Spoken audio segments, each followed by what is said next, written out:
Hi, it's Ashley from Sweet Dreams Bake Shop, and welcome back to my channel where I make a lot of cake and cookie decorating tutorials as well as give a lot of baking business tips. And today I'm going to bring you along my journey of making way too many desserts just so I can have a really beautiful party set up, because that's just classic me. My party guests and often people on the internet ask me how long my baking takes, and I never know the answer, but this time I do have an answer because I timed everything inadvertently, so I know. So basically, I woke up around 8 a.m. and I started working on all of the desserts, and I was probably done the desserts by the time 3 o'clock rolled around, so approximately 7 hours, and I did fit in eating times in there, but let's just call it 7 hours. Although I wanted the setup to be very copious and beautiful, I didn't want to put too much extra work on myself, so I made some of the easiest things. So you saw me scooping some vanilla cupcakes there. They were not gluten-free. These brownies, though, are gluten-free, and they are going to be used for the chocolate fountain later on. But the reason that I didn't make the vanilla cupcakes gluten-free is because I knew I was going to fill it with cookie butter, and cookie butter, is just not gluten-free. So I decided to keep those regular. These two things were the only things that I actually had to bake, and luckily I could bake them side by side. I wasn't making a ton of each dessert. It was more like making a bunch of different desserts but in small batches, which is sometimes easier. I needed to let the cupcakes cool for a sufficient amount of time so I could decorate them, and I needed the brownies to cool so that we could cut them up since they were going to get skewered and put into the chocolate fountain. While those were baking in the oven, I got started on these gluten-free sort of cereal treats. I say sort of because that puffed rice that I'm using isn't necessarily from a gluten-free facility, but there's no gluten in it. And I'd honestly love to share this recipe with you, but I didn't really write down what I was doing. I was just going by feel. And with baking most of the time, you can't do that, but when it's no bake, is it really baking? You guys tell me. Anyway, I've done this a number of times to make sculpted cakes. This time I was just making simple bars, so it was even easier. Really important, by the way, to coat that spatula in a lot of butter so that things don't stick too much on you. Also, you might have noticed I dropped a lot of that cereal into my butter. That wasn't fun picking that out of the butter because it was very, very hot on this day. And I must admit, for the non-gluten-free Rice Krispie Squares, I cheated and I just bought those so I didn't have to make them. I was only doing this as a labor of love for my son and my boyfriend since they can't have gluten. I remember when I was little, whenever we would make these, I would get to lick the bowl, and that was the absolute best part. We used to always do it in a pot, though, for some reason, and it would cause this giant mess, and we really only made them every once in a while because of the giant mess. Now that I'm older, I've learned, I can just grease my bowl a little bit better, and then it's a lot easier. I wanted to differentiate between these rice puff cereal treats and the regular Rice Krispie treats, so I put in some of those score bits there. Added flavor as well, but also just shows these are gluten-free.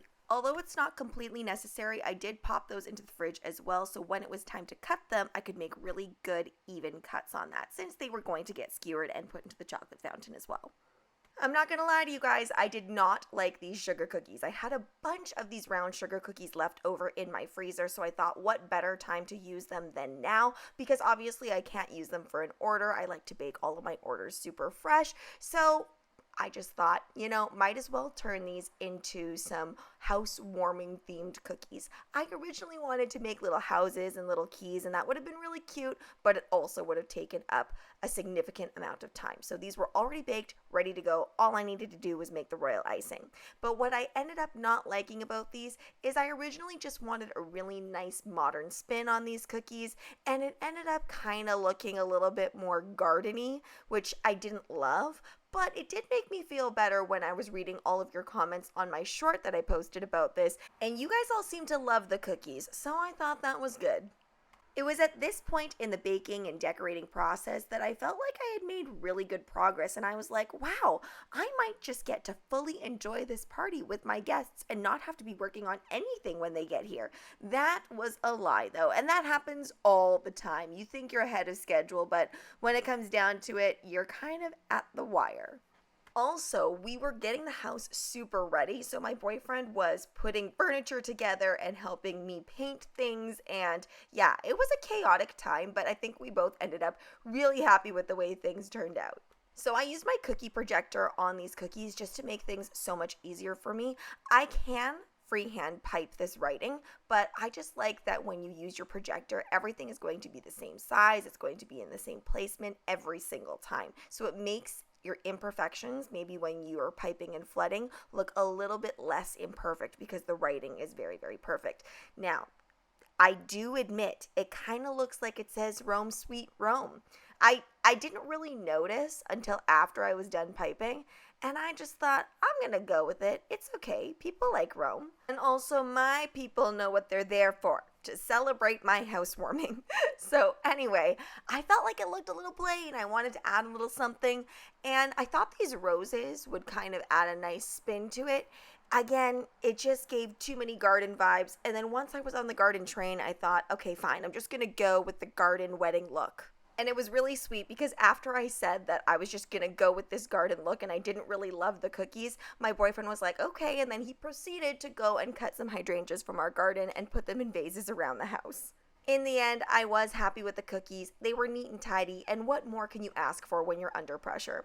Then it was time to move on to the cupcakes. I loved that I got these cupcakes baked early on, so I didn't have that mad rush of trying to cool them down. They were just naturally cool by the time I came back to them. And I used to take an apple core, but I just use a gloved finger now because you actually end up saving more of the cupcake, and I love that I can still get a really solid amount of filling in there. And I do not like wasting piping bags. I'm actually running a little bit low, so I decided to use the exact same tip for the filling as I did for the topping of the cupcake, and it actually worked out really nicely, and I really like those flecks that I see of that cookie butter. And I actually thought that there might have been a little bit more, but surprisingly, this is what I ended up with, and I was cool with it. By the way, I did use Italian meringue buttercream for the top. It's just so creamy and dreamy. It is my favorite. And of course, we can't have a Biscoff cupcake without putting the cookie on top. These are some of my favorite cookies. I do not like prepackaged cookies. These are the exception for sure. So with the help of my boyfriend's mom and dad, I got everything kind of set out and ready for the chocolate fountain, and I finished the desserts about 2 hours before my guests arrived. And originally I wanted to make macarons as well, but I had some left over from earlier in the summer, and they were perfectly fine still because they had been frozen, so I just defrosted those and put those out, and people loved them. What do you think was the most popular dessert for everybody to try? Let me know down in the comments below. And as per usual at my parties, I don't actually end up eating a lot of sweets or a lot of anything really because I've been so busy prepping the entire day that I just want to socialize and hang out. But I must say that the chocolate fountain was my personal favorite to look at, even though it was the least amount of work. Thanks so much for watching, guys. Don't forget to like, share, and subscribe so you can be part of the Sweetie fam. Right now, I'm uploading every single day, so be sure to come back tomorrow to see what I upload next. Comment, request, or ask a question. I absolutely love hearing from you guys. Bye!